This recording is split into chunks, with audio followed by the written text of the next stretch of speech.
Hello, my name is Noah Shervani, and with my design team Justin Van Huse and Timothy Cichon, we made the game Yahtzee. Using the MATLAB editor, we created a digital Yahtzee simulator. It can be used as both a single-player game to play by yourself, or a multiplayer game to play with your friends. We decided to design a game of Yahtzee that would not allow the player to cheat or to put points in categories that have already been filled, because people, like myself, really enjoy to cheat to win at certain games. Each member of our design team was a vital part in the final product of our Yahtzee game being made. Timothy Cichon made the main function for the game and the scoreboard. Justin Van Huse made all of our dice functions, which include roll dice, re-roll dice, the pick dice function, and the turn function. Noah Shervani made the bonus Yahtzee function and the images for the dice to appear on MATLAB. Next up, we have Timothy Cichon with a demonstration of how our Yahtzee game works, and then we will end with a commercial made by Justin's family and gang. Welcome to our demonstration of digital Yahtzee. We start out by asking the player if they want to start a new game. In this game, we always use 1 for yes, 0 for no. So to start a new game, we're going to enter 1. When it asks how many players, we're going to say 2. It starts each turn by displaying the scores. Press enter to roll. I'm going to click this button to get it out of the way, but it's still nice and visible at the top. And then I enter 1 to re-roll, and then for each die, 1 or 0 to re-roll. 1 for yes, 0 for no. Now it has given me my new roll.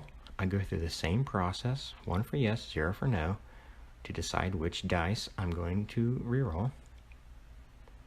And that's not a very good roll, so I'm going to go for my lower category and pick chance, which I see is number 13. Enter 13, and I see that it scored 26 points in chance.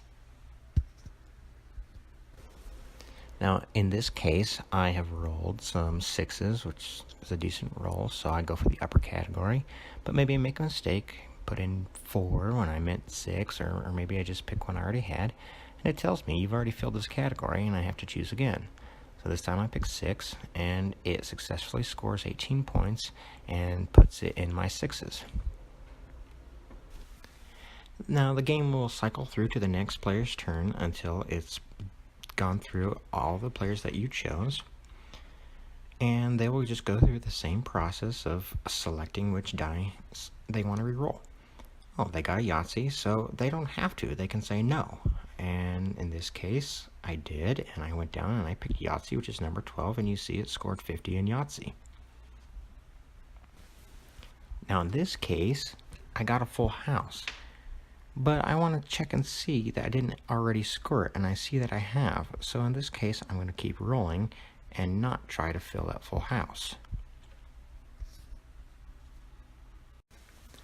In the next case, I try to score in the upper category, but then it tells me that I have filled all of my upper score categories and forces me to select a lower score category. I don't have anything good, so I pick Yahtzee, and it gives me 0 points because I didn't have a Yahtzee.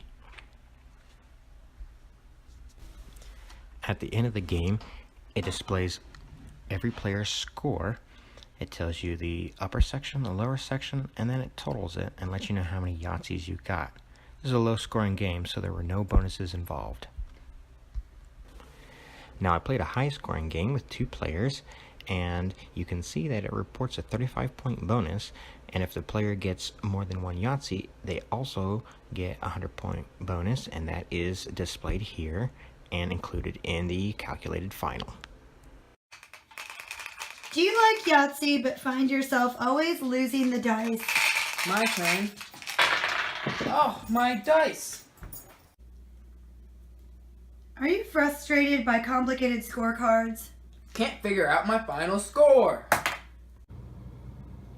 Have you caught your peers cheating at the game?